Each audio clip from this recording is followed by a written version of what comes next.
네, 성경 봉독하겠습니다. 말씀은 마태복음 25장 21절로 23절입니다. 마태복음 25장 21절로 23절. 네, 말씀 봉독하겠습니다. 그 주인이 이르되 잘하였도다. 착하고 충성된 종아, 내가 적은 일에 충성하였음에 내가 많은 것을 내게 맡기리니 내 주인의 즐거움에 참여할지어다 하고 2달란트 받았던 자도 와서 이르되 주인이여 내게 2달란트를 주셨는데 보소서 내가 또 2달란트를 남겼나이다. 그 주인이 이르되 잘하였도다. 착하고 충성된 종아, 내가 작은 일에 충성하였음에 내가 많은 것을 내게 맡기리니 내 주인의 즐거움에 참여할지어다 하고. 아멘. 네, 목사님 나오셔서 말씀 전해 주시겠습니다.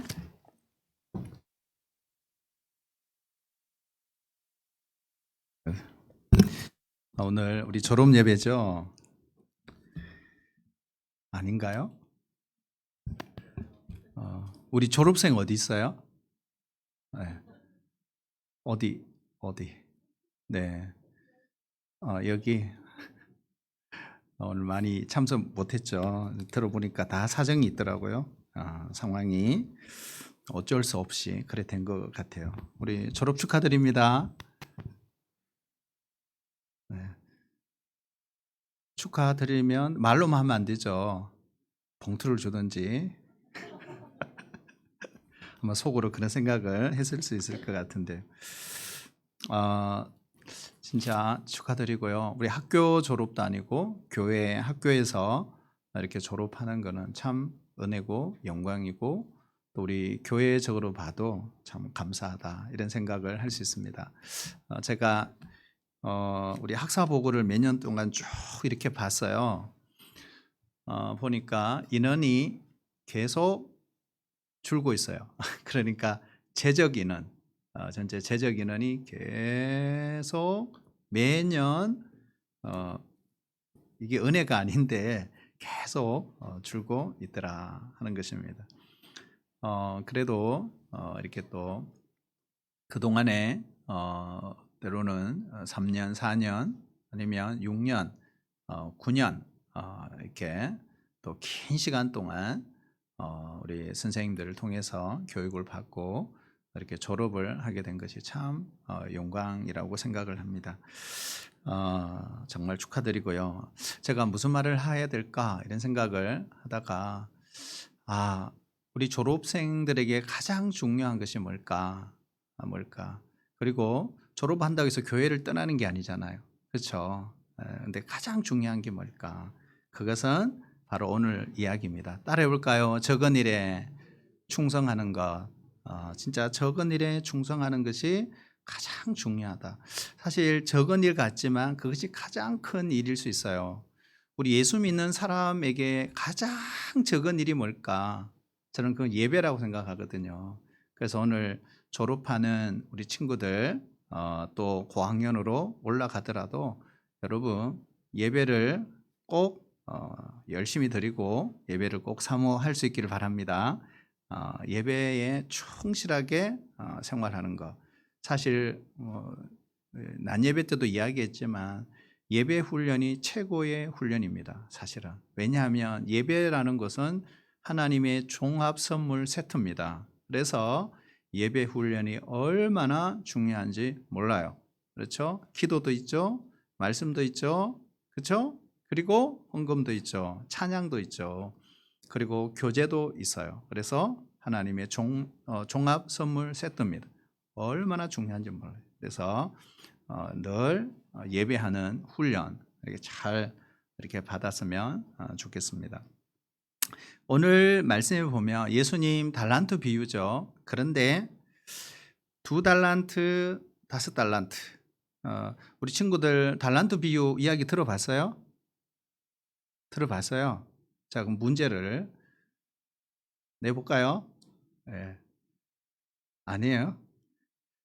2달란트, 5달란트 받은 사람들 오늘 예수님께서 뭐라고 똑같이 말씀하셨어요. 근데 2달란트, 5달란트 받은 이 사람들은 칭찬이 똑같았어요.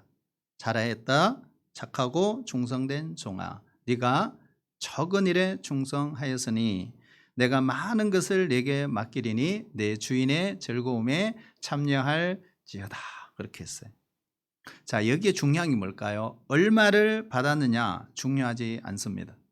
오늘 예수님께서 우리에게 가르쳐 주는 것은 내가 맡은 그 일에 얼마나 최선을 다했는가, 이걸 갖고 우리의 인생을 평가할 것입니다. 앞으로 우리가 하나님 나라 가면 우리 인생을 다 평가하세요. 하나님이 이걸 심판이라 그러는데요. 심판하세요. 뭘 심판할까요? 너 얼마 받았니? 너 얼마야? 이거 아니에요. 그게 아니라 우리가 맡은 그 일에 얼마나 최선을 다했나. 그래서 적은 것, 충성하는 것이 중요하다는 것입니다. 여러분, 작은 일에 충성하는 사람을 하나님이 눈여겨보십니다. 그러다가 나중에 큰 일을 맡기시죠. 지금 나에게 주어진 그 일이 가장 작은 일이에요. 우리 학생들에게 가장 작은 일이 뭘까요? 바로 공부하는 거고, 바로 예배 드리는 거고, 그런 거예요. 그렇죠? 그리고 임원이면 임원으로서 하는 그 일이 가장 적은 일일 수 있어요. 날마다 하는 그 일, 그게 가장 적은 일이에요. 가장 내가 익숙하게 하고 있는 일, 거기에 내가 충성할 수 있어야 합니다. 그래서 거기에 성실해야 되고 내 마음을 쏟아야 합니다. 오늘 이 졸업예배 준비하면서 수료증, 졸업증서, 장학증서 이걸 준비하면서 혼자 버거운 거예요. 그래서 나중에 우리 청소년 아이들 보고 좀 시켰어요. 이거 좀 도와줄래? 그러니까 한 아이가 목양실로 와서 이렇게 도장을 찍은 걸 이렇게 보고 이게 다 말랐는지 모르겠다. 그러면서 아이가 정확하게 목사님, 손으로 만지지만 않으면 다 마른 것 같아요. 괜찮아요. 저 깜짝 놀랐어요. 그래서 얘는 어디 가도 제대로 하겠다. 얘가 비서를 해도 너무 잘하겠다. 이런 생각이 딱 들더라고요. 그러면서 애가 일을 착착착 하는데 마음에 싹 드는 거예요. 그래서 이야, 얘 부모가 누구지? 제가 아는 부모예요. 근데 너무 예쁘고 귀엽고 너무 대견을 하고 진짜 그렇더라고요. 여러분, 우리 하나님이 보실 때도 그런 생각을 했어요. 똑같겠구나. 하나님 보실 때도 똑같다. 우리가 많은 사람들이 다윗 하면 무슨 생각을 하죠? 우리 졸업생들 고학년 다윗 무슨 생각이 나요? 다윗 하면 생각나는 게 뭐가 있어요?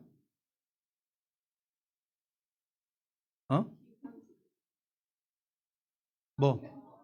뭐? 킹 왕이라고. 형이라고.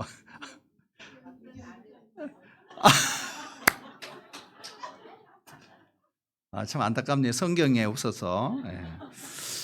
다윗 하면 제일 생각하는 게 골리앗 생각나시죠? 그렇죠? 근데 뭐 방금 킹, 왕, 뭐 장군, 뭐 이런 생각을 많이 합니다.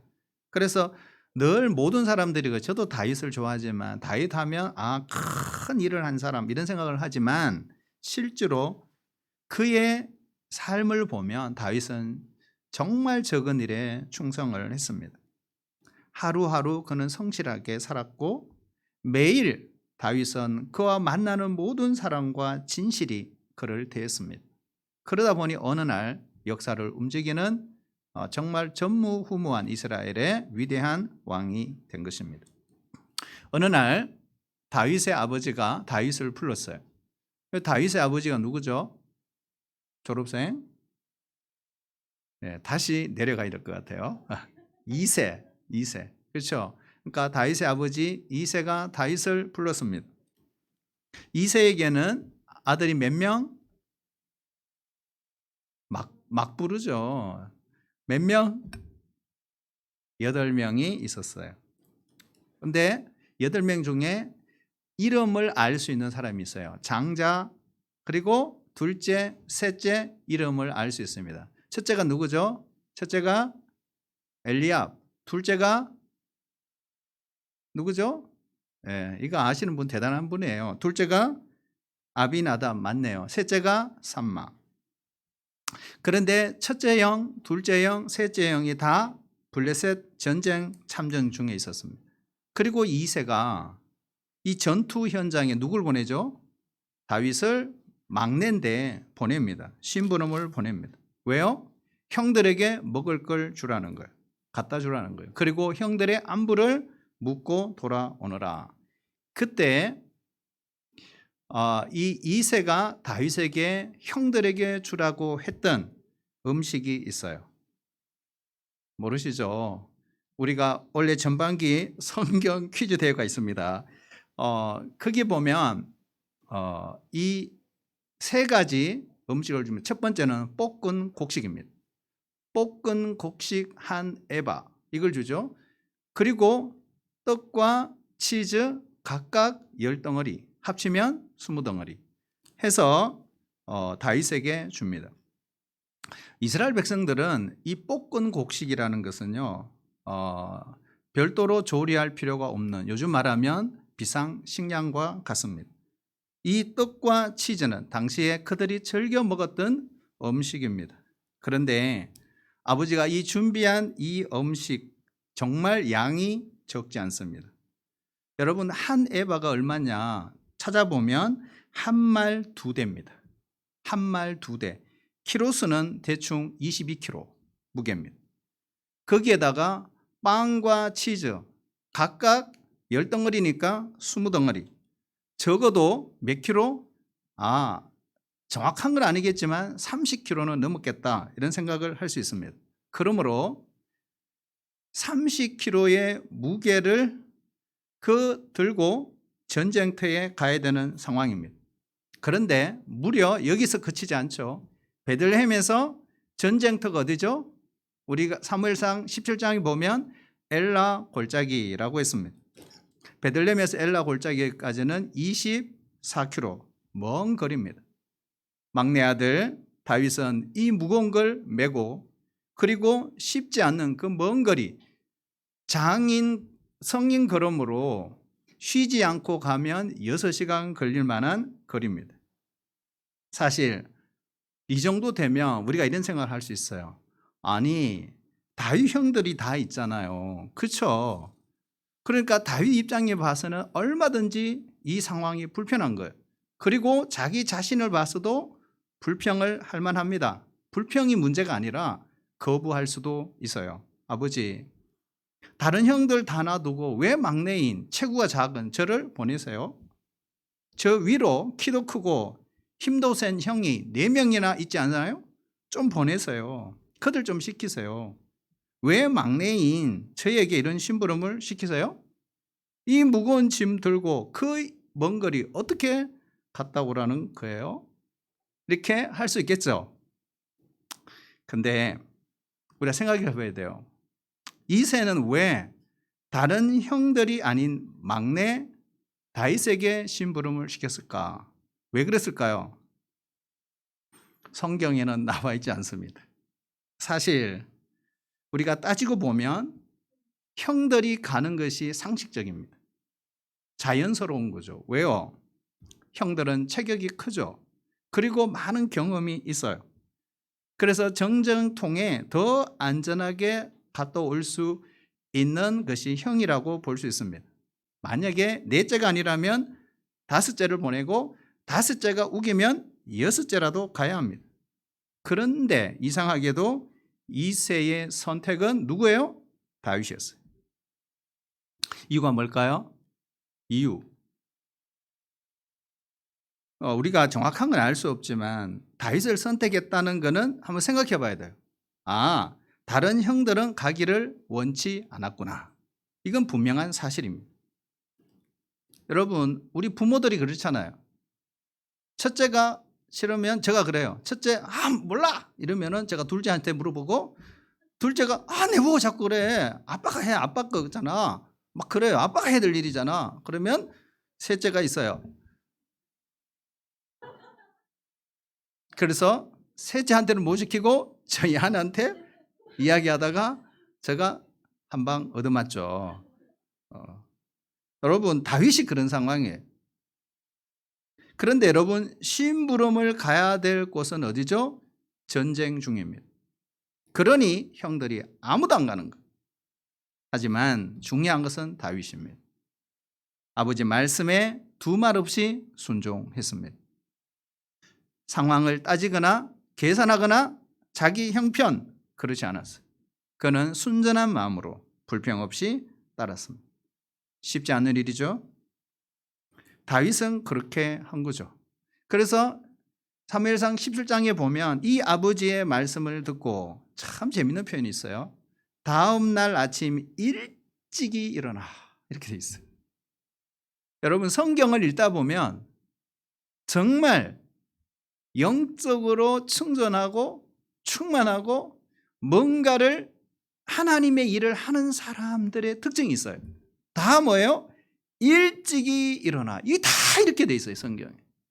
여리고성 전투할 때도 그렇고 아이성 전투할 때도 그렇고 다윗이 아버지가 보내는 전쟁통에 갈 때도 마찬가지예요. 일찍이 일어나 길을 떠났다 하는 것입니다. 여러분 하나님은 진짜 그래요.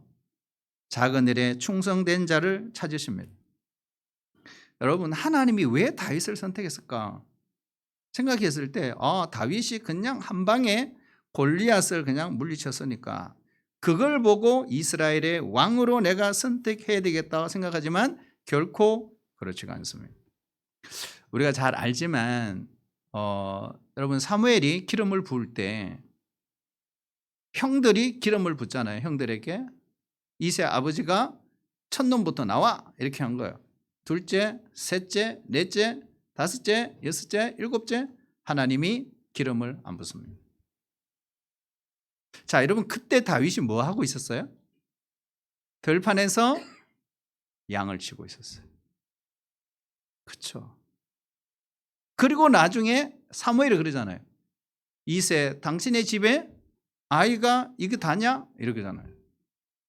우리 막내 하나 저 들판에서 양을 지키고 있다고 데려오잖아요. 하나님이 바로 기름을 붓는 일이 일어났죠. 그래서 그는 베들레헴 들판에서 목동이지만 자기에게 주어진 일에 최선을 다한 거죠. 그러니까 하나님이 그걸 주목하셨다. 한번 따라해 주실래요? 작은 일에 충성할 때 그를 부르셨다. 작은 일에 충성할 때 그를 부르셨다. 여러분 세상의 모든 것은 작은 것부터 시작하죠. 작은 것을 소홀히 여기는 사람은 절대로 큰일 못합니다. 여러분 우리가 바닷가에 백사장 보면 백사장에 가보면 모래알이 모아서 백사장이 되는 것입니다. 여러분 우리 겨자씨도 작은 한 알이지만 어떻게 해요? 그것이 커서 숲을 이루게 되는 거죠. 우리가 쓰고 있는 가정의 전자제품 여러분 부속 하나 잘못돼도 엄청난 손실을 가져올 수 있습니다. 작은 일에 감사하고 작은 일에 기뻐하는 사람이 범사에 감사하는 사람이요 범사에 기뻐하는 사람입니다. 일상에서 작은 것 여러분 나누어 주며 살 수 있기를 바랍니다. 사실은 내꺼 이런 사람이 있죠. 늘 내 것만 챙기는 사람이 있어요. 여러분 우리가 신앙인은 그렇게 살면 안 된다. 신앙인은 작은 거라도 어떻게 해요? 나누어 주고 섬기고 그렇게 할 필요가 있습니다. 후일에 나를 통해서 하나님은 더 큰 것을 나누게 하실 것입니다.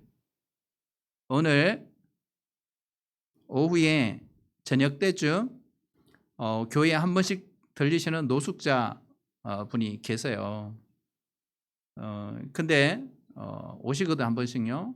근데 현찰이 없는 거죠. 그리고 얼마 이렇게 해서 드렸습니다. 그리고 가면서 장갑을 안 끼셨더라고요. 그래서 또 제가 또 선물 받은 장모님이 선물 주신 그 장갑 한 번 딱 꼈거든요. 그리고 책상 위에 있었는데 이걸 아저씨 이거 끼고 가세요 하고 그래 고맙다고 따뜻하게 잘 얘기했습니다 하고 갔어요. 여러분 모아놓고 쌓아놓고 그게 아니라 작은 거라도 나누어주고 섬기고 여러분 저 자랑을 하는 게 절대로 아닙니다. 여러분 그렇게 하라는 것입니다. 하라는 거예요. 여러분 충성도 그렇죠. 지극히 작은 일에 충성된 자가 큰 일에도 충성되는 거예요. 거꾸로 지극히 작은 일에 소홀한 사람은 절대로 큰 일에 충성할 수 없다. 예수님이 하신 말씀이에요. 누가복음 16장 10절 우리 같이 한번 읽어볼까요? 우리 친구들 읽을 수 있죠? 같이 읽어볼게요. 시작. 지극히 작은 것에 충성된 자는 큰 것에도 충성되고 지극히 작은 것에 불의한 자는 큰 것에도 불의하느니라. 아멘. 주목받고 싶고 인정받고 싶죠. 하지만 시시하고 작은 것을 대충 소홀히 여기는 경향이 많습니다. 그래서 매일 반복적으로 하는 그 일, 때로는 나만이 아는 그 일, 여러분 그 일을 잘 해야 됩니다. 그게 정말 중요합니다. 아무것도 아닌 것 같지만 안에 그게 정말 중요한 거예요. 여러분 챌린저호라는 예 들어보세요. 챌린저호 우주선이죠. 근데 1986년도 이 챌린저호가 나사에서 발사되자 말자 73초 만에 폭발해 버린 거예요. 그리고 그 안에 승선했던 7명의 우주인도 같이 생명을 잃습니다. 그리고 엄청난 비용을 들은 우주선도 잃게 됩니다. 나중에 이제 기술자들이 이 조사한 결과가 나왔는데 딱 하나예요. 사소한 부품 하나였습니다. 그러니까 그것이 연결이 잘못된 거죠. 그래서 어떻게 해요? 폭발하고 만 것. 우리가 일상 가운데 쓰는 말이 있어요. 저도 종종 이런 말을 듣습니다. 교회 안에서 들어요. 어떤 말을 하느냐? 그냥 대충 해. 이거 있죠. 이렇게 말해요. 그리고 또 이런 거예요. 그만하면 됐어. 이런 거 있죠. 그리고 이렇게도 말합니다. 제가 들은 이야기를 다 하는 거예요. 에이, 보는 사람도 없는데 뭐 이런 거 있죠. 보이지도 않는데 뭘 그냥 하자고 이렇게. 하나님은 지극히 작은 것에 충성한 자를 꼭 지켜보신다. 아무리 작고 아무리 초라해 보여도 아무도 보지 않고 알아주지 않아도 우리는 기도하신 것처럼 모든 일을 죽게 하듯 해야 되는 거예요. 우리 예수님이 마지막 심판날에 이렇게 말씀하셨어요. 마태복음 25장 40절에 보면 너희가 여기 내 형제 중에 지극히 작은 자 하나에게 한 것이 곧 나에게 한 것이다. 그랬어요. 지극히 작은 자에게 한 것이 곧 나에게 한 것이다. 지극히 작은 자는 어린아이뿐만 아니죠. 실제로는 교회 공동체 안에 관심을 받지 못하는 사람, 그리고 소외된 사람, 무시당하는 사람, 외로운 사람, 아픈 사람, 갇힌 사람, 상처받은 사람, 이 모든 사람들을 다 포함하는 거예요. 오늘 졸업 예배를 드리면서 또 함께 참여하신 우리 부모님들, 우리 성도님들 진짜 그렇습니다. 우리 친구들이 앞으로 진학을 하고 또 대학교에 들어가고 또 상급학교에 진학하더라도 기억해야 됩니다. 하나님, 저는 어디 있든지 정말 예수님이 말씀하신 것처럼 또 다윗이 살았던 것처럼 작은 일에 충성하겠습니다. 작은 일에 충성하겠습니다. 최선을 다하겠습니다. 잘하라고 말하는 게 아니에요. 1등 하라고 말하는 것이 아닙니다. 내게 주어진 그 일에 정말 최선을 다할 수 있다면, 내 마음을 다할 수 있다면 하나님은 그 사람을 축복하십니다. 가장 일상적이고 평범한 그 순간순간을 우리 하나님이 지켜보십니다. 그리고 그 사람을 축복하십니다. 그 사람을 사랑하십니다. 우리 모두 이 졸업 예배 축하드리면서 우리 성도들도 올 한 해 하나님 그렇습니다. 저도 그렇게 살겠습니다. 작은 일에 충성하며 살겠습니다. 하나님 은혜 주세요. 이런 은혜가 우리 가운데 함께 있기를 주의 이름으로 축복합니다.